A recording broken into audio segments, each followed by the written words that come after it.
Dane, I'm going to introduce you to Up for Debate, which is a topic that Alexis and I typically debate on based on some of the social media comments as well. This week's Up for Debate, we wanted to know who is the Minnesota Wild's MVP that is not named Kirill Kaprizov at this juncture in the season. The three selected players were either Cam Talbot, Kevin Fiala, or Jared Spurgeon. Who do you think is the MVP?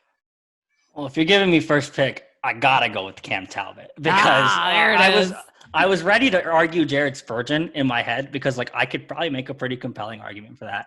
But Cam Talbot at this point in the season, I don't know how he's not Sure. especially because he's come back and he wasn't great early on, but he was dealing with injuries. And at first it was fluky bounces, then it was an injury, then it was COVID. And now where he's at, he's just proving to be a legitimate number one option between the pipes, which when Billy signed him, Bill Guerin, not Billy. Billy. When Billy signed him in the offseason, I don't necessarily say I disagreed with him, but he was adamant that Cam Talbot is going to be number one. He's the number one. We're not splitting. It's his job. And I was but no, he's been phenomenal for the last month. And I don't think there's any other choice. Go ahead. Who do you pick? But I'll rebuttal and I'll debate you to Cam Talbot to the death. I mean, because I always go different. We can't have the same. That's freaking boring.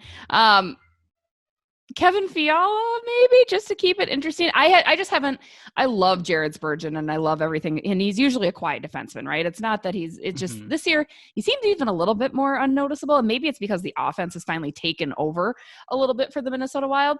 And Kevin Fiala has finally found his groove. It seems like he's matured quite a bit too.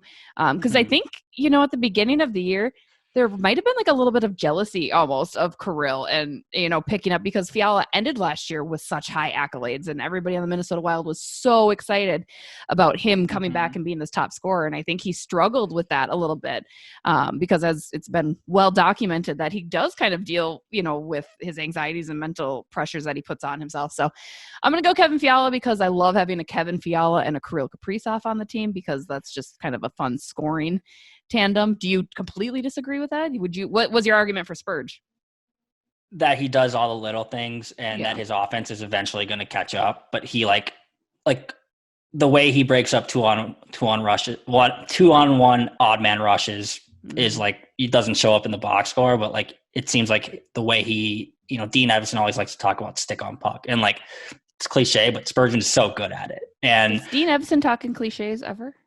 It's almost the way he speaks, but it works. I mean, whatever, they're right. They're going to push for second in the West. So yeah, it's, I could make an argument for Spurge just because he's done so much on the defensive side of the puck and his offense is going to catch up. I think he's got 16 points or something, only 4 goals. It's coming together. This second half, it seems to be coming together for sure. And you're right. And again, that's what I kind of prefaced it with because I'm not, Spurge is still Spurge. He's still the player as Jonas Brodin. I mean, those guys are all solid in the back, but I like scoring. Give me some goddamn offense on this team, please, for the love of God.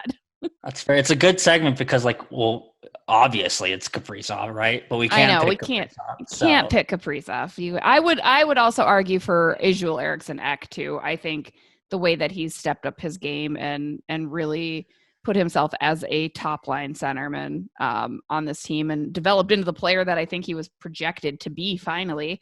I would argue that he could earn at least a starting nod or look from me as well. Any other players that you think should also have been included? I think I talked a little bit about it, but if I'm going to pick Cam Talbot as their MVP or their Hart Trophy, whatever we're calling it, that's not Kaprizov, then I have to give some props to Kaapo Kahkonen. And I think I could also make a compelling argument for Kahkonen because I said, those 9 straight wins earlier this season when the Wild didn't appear to have a lot of direction in the crease. I think Andrew Hammond was their backup at one point just because of COVID.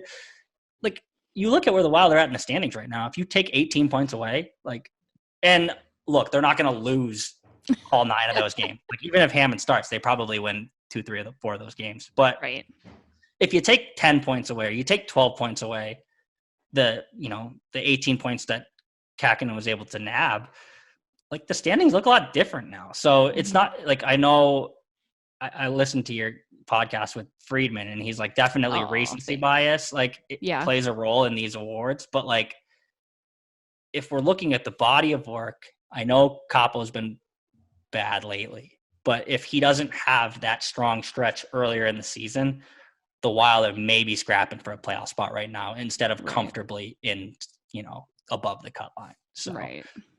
No, that's fair. I think that's completely fair. Again, we talked about that, I know, at the beginning, but I wouldn't even say Kaapo's been playing poorly. I mean, the 9-1 St. Louis loss is a complete asterisk almost in comparison. And you're right. He played when they needed him to. He stepped up. So that could also be an MVP. I would tip my hat to that, Dane. I don't hate that. That's not too shabby.